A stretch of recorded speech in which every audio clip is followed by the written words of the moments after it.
A friend to all is a friend to none.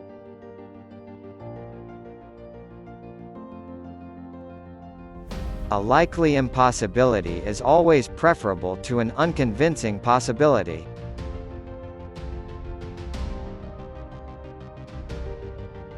All human beings, by nature, desire to know.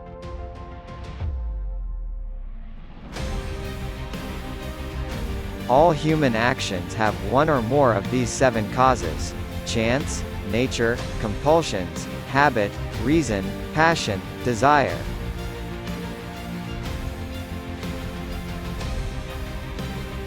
All men agree that a just distribution must be according to merit in some sense. They do not all specify the same sort of merit, but Democrats identify with freemen, supporters of oligarchy with wealth, or noble birth, and supporters of aristocracy with excellence.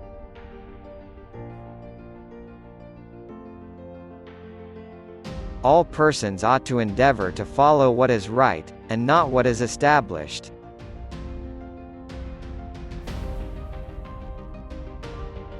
Anybody can become angry, that is easy, but to be angry with the right person and to the right degree and at the right time and for the right purpose, and in the right way, that is not within everybody's power and is not easy.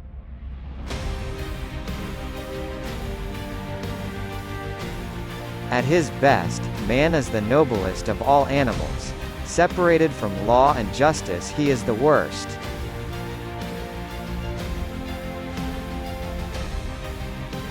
Character may almost be called the most effective means of persuasion.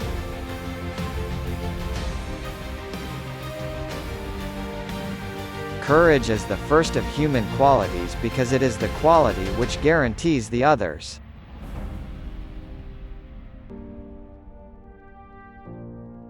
Criticism is something we can avoid easily by saying nothing, doing nothing, and being nothing.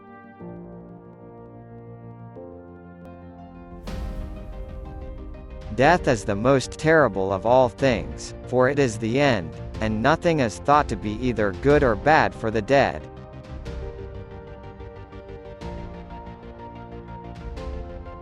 Democracy arose from men's thinking that if they are equal in any respect, they are equal absolutely.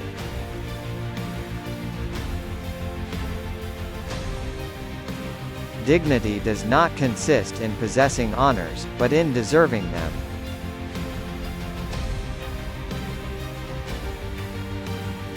Each man speaks and acts and lives according to his character.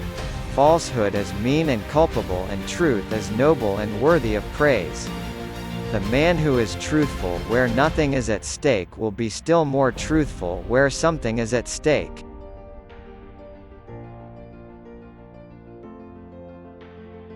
Educating the mind without educating the heart is no education at all.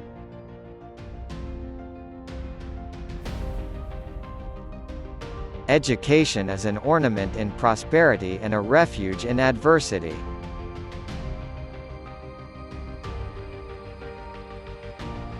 Education is the best provision for old age.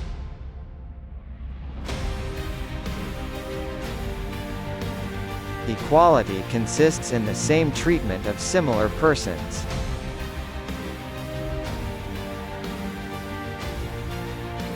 Even if there be one good which is universally predictable or is capable of independent existence, it could not be attained by man.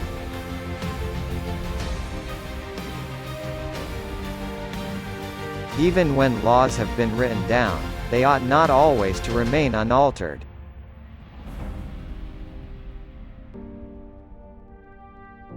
Every art and every inquiry, and similarly, every action and pursuit is thought to aim at some good, and for this reason, the good has been declared to be that at which all things aim.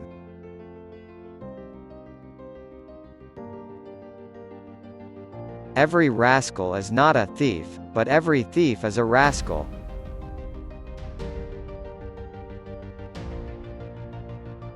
Everything done by reason of ignorance is involuntary.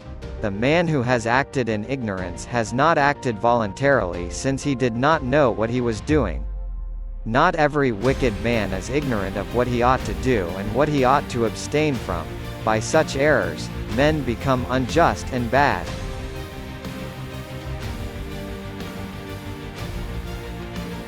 Excellence is an art won by training and habituation. We do not act rightly because we have virtue or excellence, but we rather have those because we have acted rightly. We are what we repeatedly do. Excellence, then, is not an act but a habit.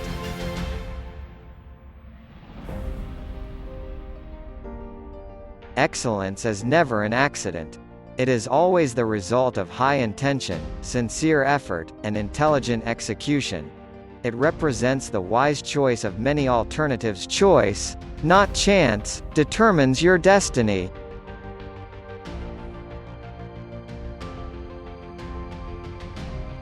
Fear is pain arising from the anticipation of evil.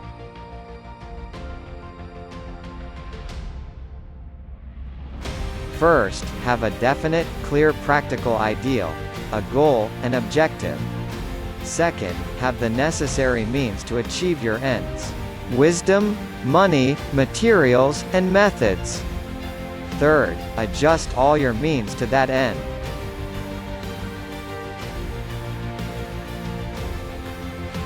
For the things we have to learn before we can do them, we learn by doing them.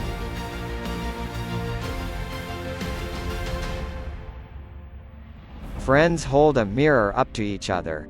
Through that mirror they can see each other in ways that would not otherwise be accessible to them, and it is this mirroring that helps them improve themselves as persons.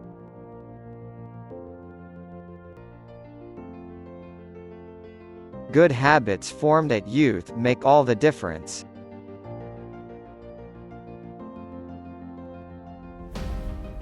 Great men are always of a nature originally melancholy.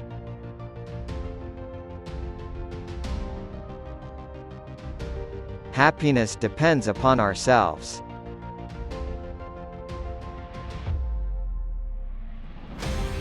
Happiness is an expression of the soul in considered actions.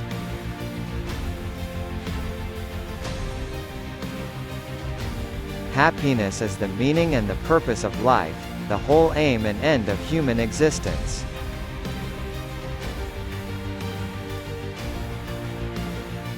He must be open in his hate and in his love, for to conceal one's feelings is to care less for truth than for what people think, and that is the coward's part. He must speak and act openly because it is his to speak the truth.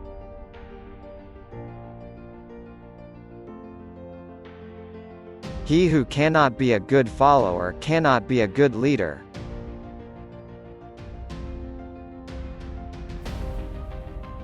He who has never learned to obey cannot be a good commander.